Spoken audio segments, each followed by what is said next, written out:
As a black man, I'm very concerned about the state of the country. I'm very concerned about what's going on around the nation. And sometimes the media makes it seem like it's a new problem. The media makes it seem like, oh, it's all these factions that's going on.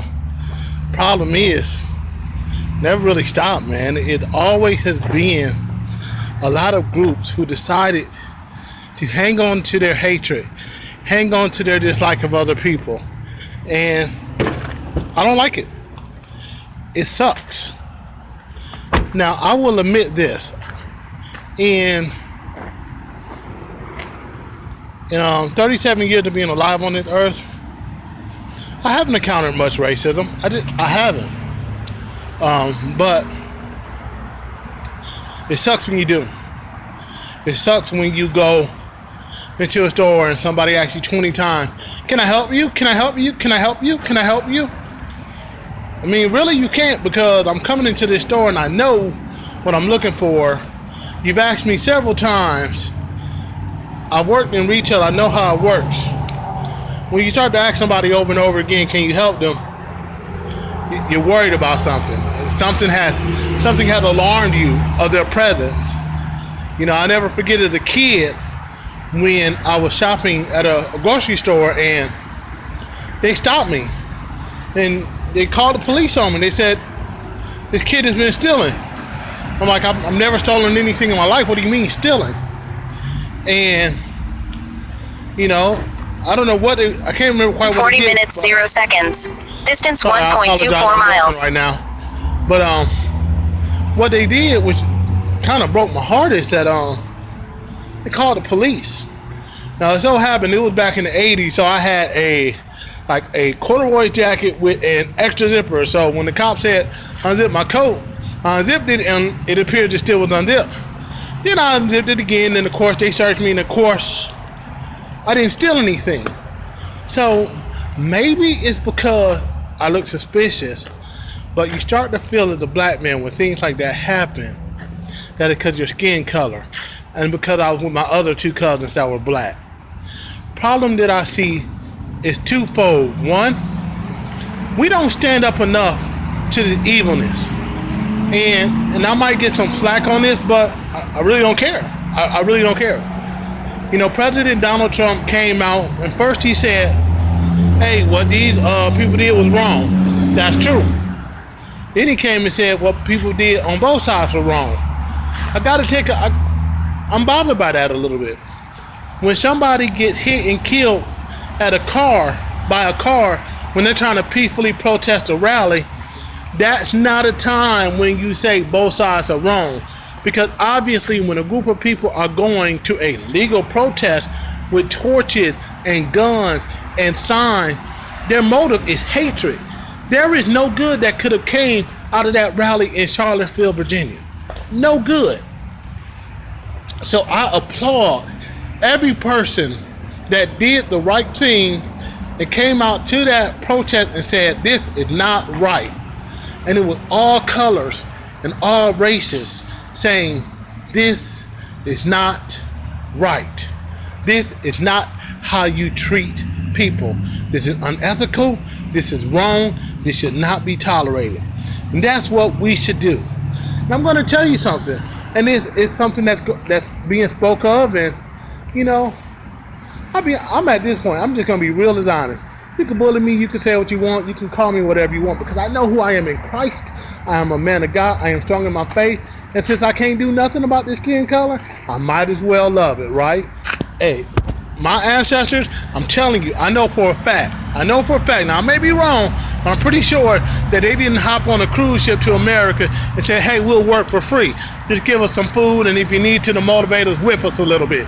None of my ancestors said that. So since they came here, and it wasn't by choice, but I'm here, I'm going to enjoy it. I'm going to love this America. God bless America, the USA. I love it so much. But I'm going to be me. You know, I'm not militant. I'm not angry. I'm saved and I love people. That's who I am. And I got a lot of white friends. I will always have a lot of white friends. I tell you what, a lot of white people have gave me opportunities. So this isn't a white versus black thing. This is a let's learn to love. And the way to conquer hate, right? One, if you know Jesus, man, represent him. show who he is. And when you see that evil happening, when you see these things happening to your brothers and sisters in Christ, stand up for Christ. Stand up for what you know. Don't be afraid to be silent on Facebook, silent on Snapchat, silent on Instagram, because you know you might be shunned. Take it. Jesus did. So why won't we? Stand up for what we know is right. Because the only way we're going to conquer this evil in the earth, the only way we're going to conquer this hate is with love. But I'm going to speak on one more thing, and then I'm going to end it, because a lot of people don't understand it. So I'm going to give you this perspective as a non-angry, non-militant black man. There's a lot of slack going on in this country over the Confederate statue. And a lot of people don't like them. A lot of people want them gone. Some people, I'm seeing this on my Facebook feed and timeline. They're saying, why is this a problem now? Why are people standing up against this now? Now, this is how I am. I'm in Georgia right now. I'm in Ackworth, Georgia. If I'm standing there to a Confederate monument or something, I don't care. I mean, I know where I'm at. I moved to the South knowing the path of the South, and I said, you know what? I want to live in the South, and the South has been really good to me. Like I said, I don't face racism. I don't face people coming to me, calling me the N-word, and saying all kind of things. I haven't encountered it, thank God.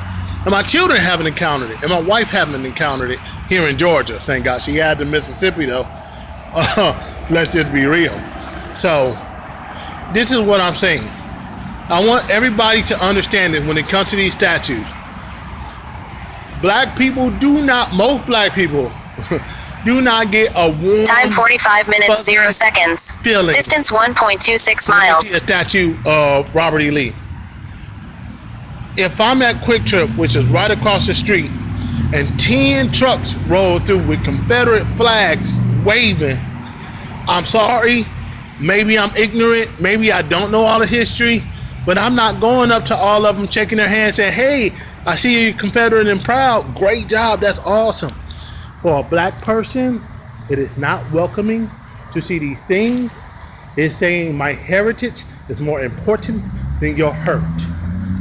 Let me repeat that. When we see these statues, when we see these Confederate flags, it's saying to us, at least to me, but I'm going to speak for all black people because I can do that because I'm black.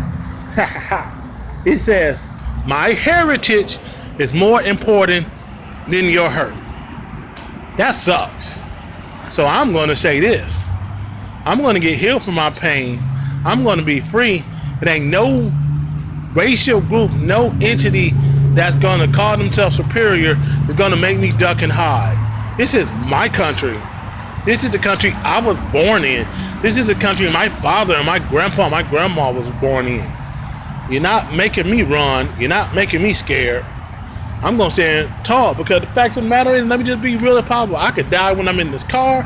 I can die when I go home. I'm not going to be here forever, so while I'm here, I'm going to make an impact. So I'm not going to be afraid of you because you're saying, hey, you're black. If you step on my land, I'll kill you. I'm not worried about you. Any racist person out there, I'm not worried about you. You know why? This is the very important part, because I love you. I love you, and I know that God can change you. I love you, and I know that God can change you. So that's my feel. That's where I'm at with this state of the country. You can give your thoughts and your opinion. I greatly appreciate that. But if this is on my page, YouTube, I can't do nothing about. But if this is on my page, Facebook, and you want to attack me, you want to go back and forth, you will be deleted. You will be blocked. I will not deal with you. I don't care who you are, whether you're black or white or Hispanic or whatever, because I'm at the point in my life, I am sick of the hatred. I am sick of the division. And if I see it in my life, I'm cutting people out, because I need people who love people in my life. And if you are not about that, you do not need to associate with me. I will pray for you and I will lift you up because I love you. So that's it. I'm out.